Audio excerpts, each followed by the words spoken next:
Sino kaya yung babae nakita namin kila Ate Ruby? Maganda sana siya kung di siya kikay. Parang may gusto pa sa akin. Pero hindi ko naman type yung ganun babae.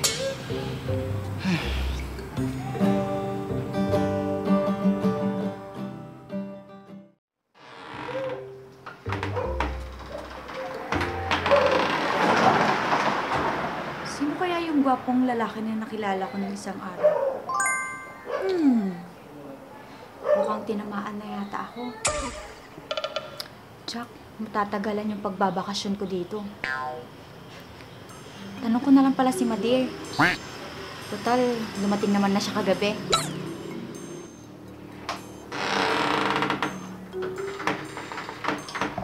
Myla!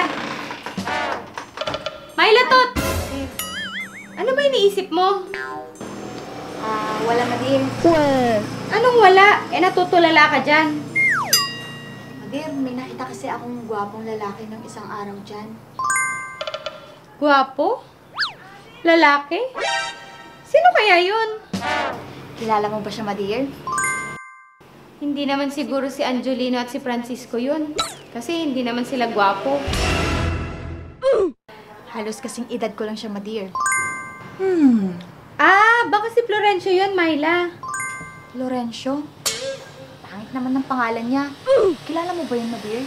Oo naman. Nakatira siya dyan sa mga pinsan niya. Nakatira? Bakit? Wala ba siyang bahay, Madir? Hindi, Myla, Tot. Nagbabakasyon lang siya dyan sa mga pinsan niya. Tara, Madir. Puntahan natin siya. At bakit naman gusto mo siyang puntahan, Myla? Gusto ko lang siya makilala, Madir. At bakit naman gusto mo siya makilala? Tara na, Madir. Ang dami mo pang sinasabi. Ay naku, Myla, Tot. Umandar mo naman ang kalokohan mo.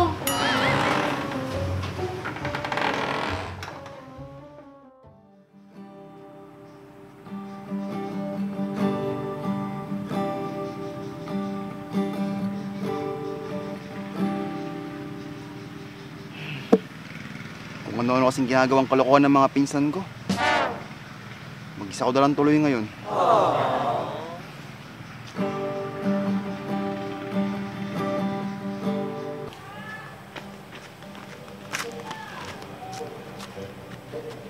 Ayun siya, Madir. Si Florencio nga.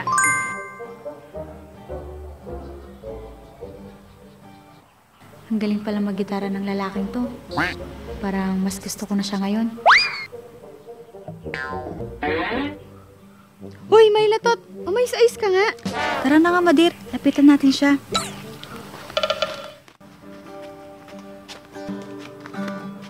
Hey, Pogi.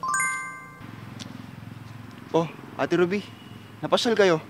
Oo, Florencio. Sino tong kasama mo, Ate Ruby?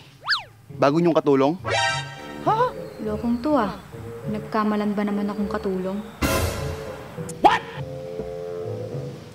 Hindi, Florencio. Siya yung sinasabi kong anak ko. Siya yung anak niyo? Oo, Florencio. Siya si Myla. Bakit?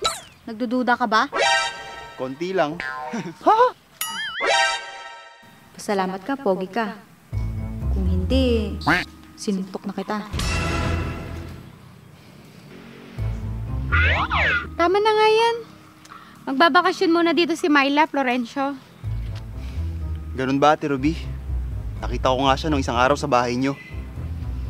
Nasabi nga niya, kaya nga kami pumunta rito. Bakit naman, Ate Ruby? Gusto ka raw niya makilala, Florencio.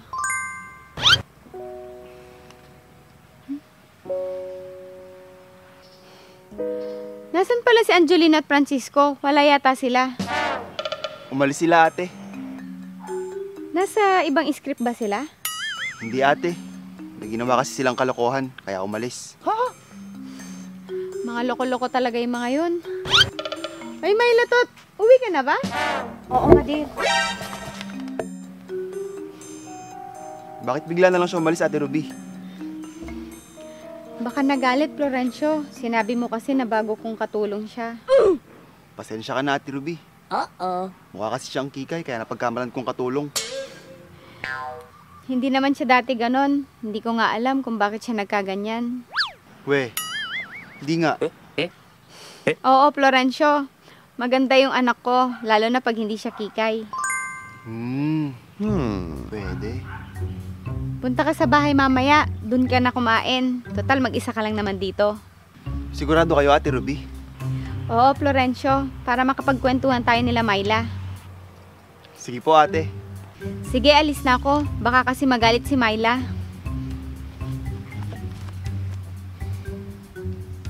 Puno ang langit ng bituin, kay lamig pa ng hangin. Sa iyong tingin ako'y nababaliw.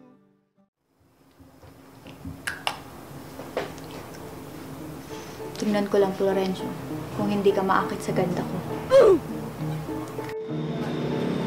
Ate Ruby, nandito na ako. Halika, tuloy ka.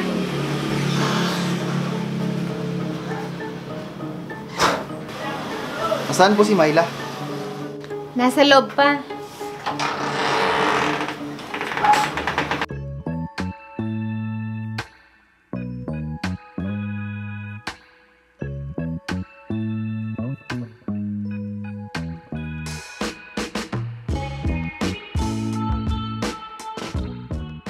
Uy, Florencio! Ano nangyayari sa'yo?